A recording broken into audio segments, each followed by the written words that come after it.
ప్రియులైన మీ అందరికీ యేసుక్రీస్తు ప్రభువారి పేరట వందనాలు తెలియచేస్తూ ఉన్నాను. దేవుని యొక్క వాక్యములను ధ్యానము చేద్దాం. లూకా సువార్త 4వ అధ్యాయము 43వ వచనం. ఆయన, నేను ఇతర పట్టణములలోనూ దేవుని రాజ్య సువార్తను ప్రకటింపవలెను, ఇందు నిమిత్తమే గదా నేను పంపబడితినని వారితో చెప్పాను. యేసుక్రీస్తు ప్రభువారు వచ్చి అంటున్నారు, అసలు నేను ఎందుకు ఇక్కడికి వచ్చాను, నా తండ్రి నన్ను ఎందుకు ఇక్కడికి పంపించారు? ఇక్కడ పట్టణంలోనూ సమీప గ్రామాల్లోనూ అన్ని చోట్లకు వెళ్ళి సువార్త ప్రకటించాలనే కదా. మార్కు సువార్త 1:1 ఉంది, దేవుని కుమారుడైన యేసుక్రీస్తు సువార్త ప్రారంభం అని ఉంది. దేవుని కుమారుడైన యేసుక్రీస్తు సువార్త ప్రారంభం. యేసు ప్రభు వారు వచ్చారు, ఆయన తండ్రి చెప్పినట్లుగా ఆ పని అంతా కూడా చేయడానికే వచ్చారు. అన్నీ చేసి ఇక టైం దగ్గరకు వచ్చినప్పుడు యోహాను సువార్త 17వ అధ్యాయము 4వ వచనంలో ఏమంటున్నారో చూడండి. చేయుటకు నీవు నాకు ఇచ్చిన పని నేను సంపూర్ణముగా నెరవేర్చి భూమి మీద నిన్ను మహిమపరిచితిని. తండ్రి, మీరు చెప్పినట్లుగా అన్నీ కూడా కంప్లీట్ చేశాను, తూచా నెరవేర్చాను, కాబట్టి నిన్ను మహిమపరిచాను. ఆ ప్రకారముగా ఆయన మహిమపరిచారు, ఆ ప్రకారముగా ఆయన సిలువ ఎక్కారు, మరణించారు, మరణించి తిరిగి లేచారు.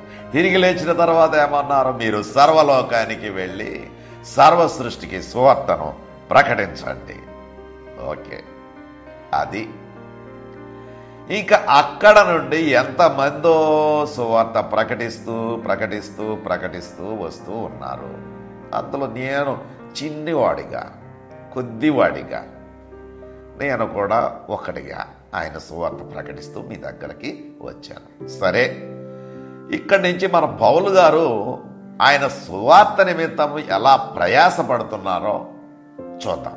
ఇక్కడ చూడండి, రోమాపత్రిక 1వ అధ్యాయం 16వ వచనంలో, సువార్తను గురించి నేను సిగ్గుపడని వాడను కాను, ఏలయనగా నమ్ము ప్రతి వానికి, మొదట యూదునికి హెల్లేయునికి కూడా రక్షణ కలుగు చేయుటకు అది దేవుని శక్తి అయి ఉన్నది. దేవుని శక్తి అయి ఉన్నది. ఏమిటి? సువార్త. సువార్త దేవుని శక్తి అని యూదునికి, గ్రీసు దేశస్థులకి, అందరికీ కూడా ఇది శక్తి అయి ఉన్నది. ప్రపంచంలో మొత్తం అందరికీ కూడా ఈరోజు రక్షణ సువార్త ఒక శక్తి అయి ఉన్నది. ప్రియులారా, ఆలోచించండి. కాబట్టి ఈ సువార్త ప్రకటించడానికి సిగ్గుపడేవాడను కాను అంటున్నాడు. ఎందుకని సిగ్గుపడాలి? ఎందుకని భయపడాలి? ఈరోజు సువార్త ప్రకటించడానికి వారు లేరు. ఎందుచేతనంటే సువార్త ప్రకటించాలంటే వాళ్ళకి అసలు అది కూడా తెలియదు. పేర్లు మాత్రం పెట్టుకుంటారు, క్రైస్తవ పేర్లే పెట్టుకుంటారు, కానీ క్రైస్తవ కుటుంబాలుగా అవి కనబడవు. కాబట్టి ప్రియమైన వారులారా, సువార్త ప్రతి వ్యక్తి కూడా ప్రకటించాలనే తపన ఎవరికైతే ఉంటుందో వారు ధన్యులండి. ఏమండి, అమ్మ గురించి గొప్పగా చెబుతావు, నాన్న గురించి గొప్పగా చెబుతావు, నీకు వైద్యం చేసి కొన్ని దినాలు హాస్పిటల్ అడ్మిట్ అయ్యి వైద్యం చేసి ఆ రోగం కుదిరిన తర్వాత ఇంటికి వచ్చి అనేక మంది బిడ్డలు నిన్ను చూడడానికి వస్తే ఆ డాక్టర్ గురించి కూడా చెబుతావు. ఆ డాక్టర్ చాలా బాగా ట్రీట్మెంట్ చేశాడు, మీరు కూడా వెళ్ళండి, ఆ డాక్టర్ దగ్గరికే వెళ్ళండి, ఇంకెక్కడికి వెళ్ళకండి, మంచి డాక్టర్ అని చెబుతావు.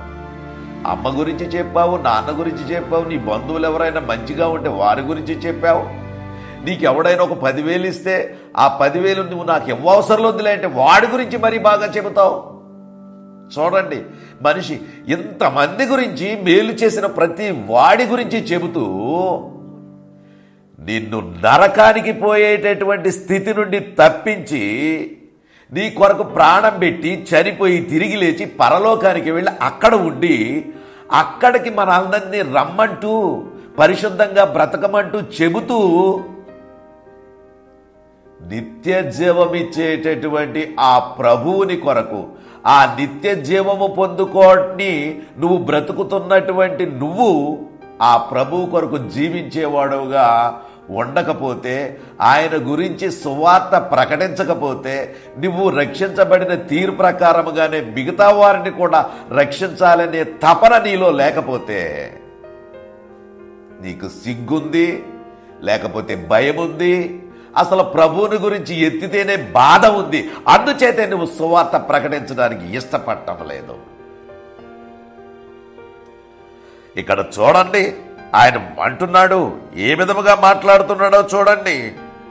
కొరింథీయులకు రాసిన మొదటి పత్రిక 1వ అధ్యాయం 17వ వచనంలో పౌలు గారు అంటాడు, బాప్తీసం ఇచ్చుటకు ఆయన నన్ను పంపలేదు, బాప్తీసం ఇవ్వడానికి నన్ను ఆయన పంపలేదు, గాని క్రీస్తు యొక్క శిలువ వ్యర్థము కాకుండానట్లు వాక్చాతుర్యము లేకుండా సువార్త ప్రకటించడానికే నన్ను ఆయన పంపించాడు.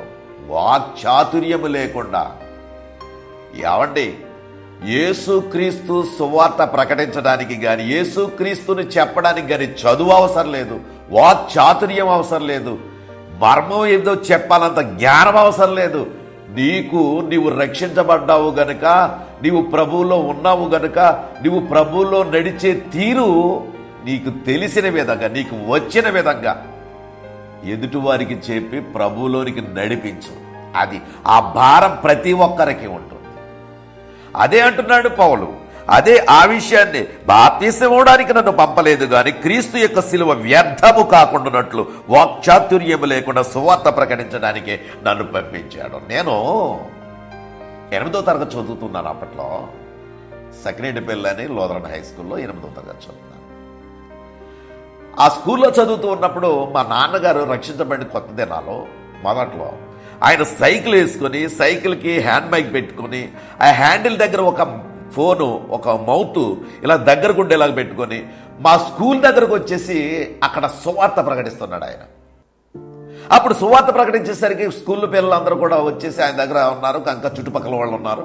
అప్పుడు నా దగ్గర నేను లోపల ఉండగానే ఒకడు వచ్చి అన్నాడు, రే మీ నాన్న సువార్త ప్రకటిస్తున్నాడు రా, అరే ముద్దులు నాన్నట్రా సువార్త ప్రకటిస్తున్నాడు అని చెప్పేసి ఏదో కొంతమంది గేలి చేస్తా, కొంతమంది రకరకాలుగా మాట్లాడుతుంటారు కదా. అప్పుడు నేను సిగ్గుపడ్డాను. అంటే ఆ వయసు అది, సిగ్గుపడ్డాను. ఇంటికి వచ్చిన తర్వాత ఏం బాగలేదు నాన్న, ఇది ఇలా చేయకుండా ఉండదు, ఏంటి ప్రతి దానికి సువార్త గొట్టం ఒకటి పెట్టుకుని అది పెట్టుకుని ఇది పెట్టుకుని వచ్చేస్తాను. ఓరి పిచ్చోడా, యేసుక్రీస్తు ప్రభువు దాకా రక్షించబడ్డాను నేను, యేసుక్రీస్తు ప్రభువు ద్వారా మారు మనసు పొందాను, పరలోకానికి సిద్ధంగా ఉన్నాను. నేను సువార్త ప్రకటించకుండా ఉండలేను. మీరు ఎన్ని చెప్పినా సరే నేను వెళ్ళే చోట ప్రతి చోట కూడా సువార్త ప్రకటిస్తూనే ఉంటాను రా, నోర్మోయ్ అన్నాడంతే మా నాన్న.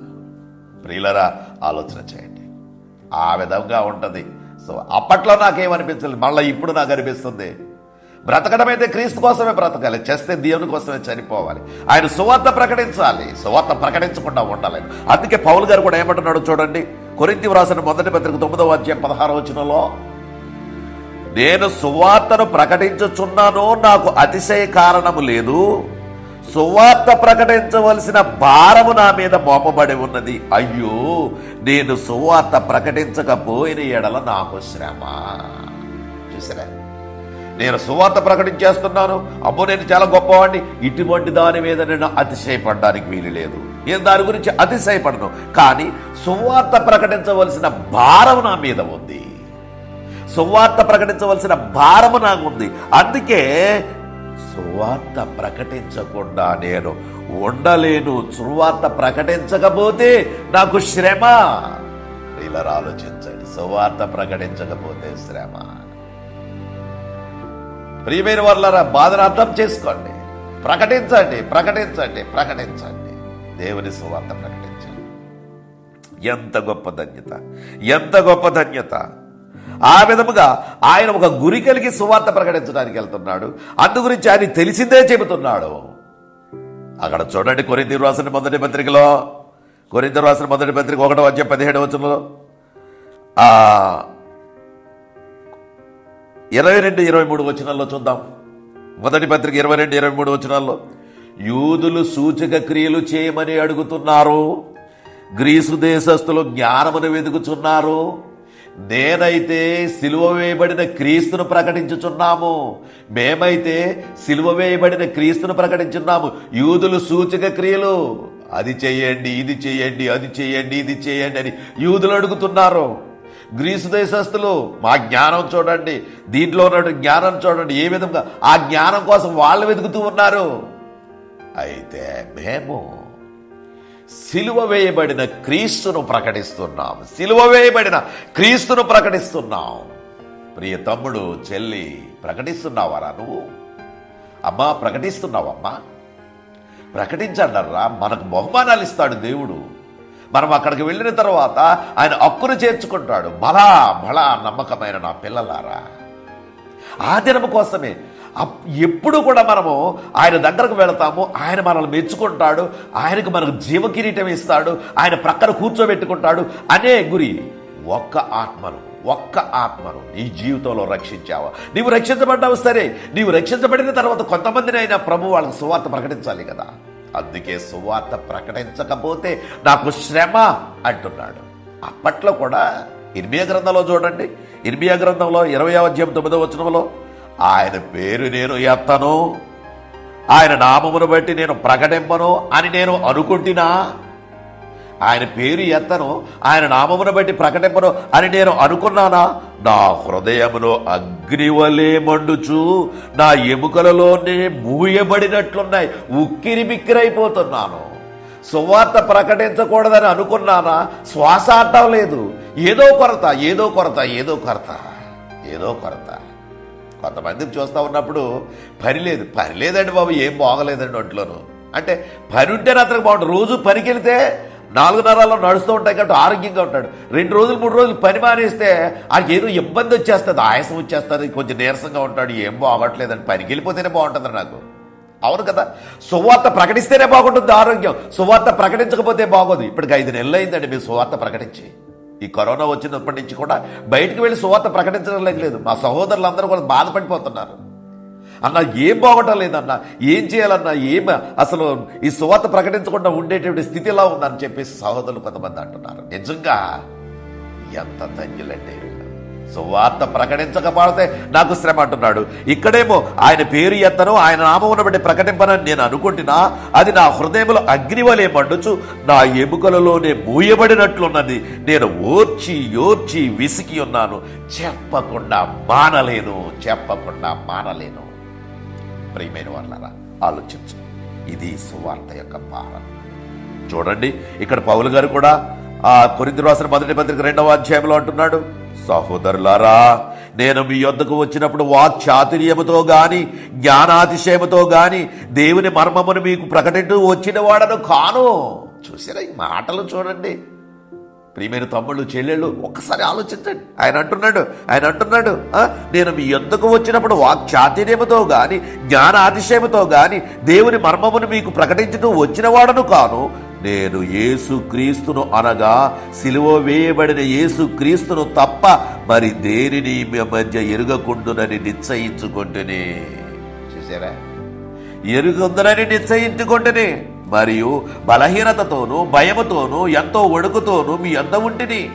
మీ విశ్వాసము మనుషుల జ్ఞానమును ఆధారము చేసుకొనక దేవుని శక్తిని ఆధారము చేసుకుని ఉండవలనని నేను మాటలాడినను, సువార్త ప్రకటించినను, జ్ఞానయుక్తమైన తీయని మాటలను వినియోగింపక పరిశుద్ధాత్మయు దేవుని శక్తియు కనబరచు దుష్టాంతమునే వినియోగించుచున్నాము. నా ఇష్టమును కాదు. వర్కౌట్ ఎలా అవుతుందా? పరిశుద్ధాత్మ శక్తి ఏదైతే ఇష్టపడుతుందా అదే మేము చేయాలని నేను నష్టపడుతున్నాను కానీ జిమ్ముక్కులు చేసి, మాయలు చేసి, ఏదేదో చేసి మిమ్మల్ని ప్రభులోకి నడిపించాలని ఆశపడటం లేదు. జన్యూనుగా మీ దగ్గరకు నేను వస్తున్నాను, నాకున్నటువంటి ఆత్మ మంటతో నేను వస్తున్నాను అని పౌలు గారు అంటున్నాడు. ప్రియమైన తమ్ముడు, ప్రియమైన చెల్లి, అమ్మా, అందరూ కూడా సువార్త ప్రకటించి తీరాలి. సువార్త ప్రకటించకపోతే నాకు శ్రమ. ప్రార్థన చేసుకుందాం. ప్రేమగల తండ్రి, కృపగలిగిన ప్రభువా, మీ ఘనమైన నామానికి స్తోత్రాలు. ఇదిగో ప్రభు, ఈ సమయంలో ఆత్మల భారంతో ప్రభు మీ సన్నిధికి వస్తున్నాను. వింటున్న బిడ్డలు కూడా ఇది అర్థం చేసుకొని, ప్రభువా సువార్త ప్రకటించకపోతే నాకు శ్రమ అని తెలుసుకొని ఆ యొక్క అగ్నిగుండం నుండి తప్పించబడడానికి నేను రక్షించబడ్డాను, అలాగే నా ప్రక్కనున్న సహోదరులు కూడా నేను రక్షించబడాలి అని ఉద్దేశం కలిగి ప్రతి ఒక్కరికి సువార్త ప్రకటించి మీ పరలోకానికి ప్రతి వారిని వారసులు కావడానికి సిద్ధము చేయమని మా ప్రభువును రక్షకుడునైన యేసు క్రీస్తు వారి పరిశుద్ధమైన నామమును బట్టి ప్రార్థన చేయుచు వేడుకొనుచున్నాము మా పరమ తండ్రి. ఆమేన్. అందరికీ వందనాలండి. God bless you all.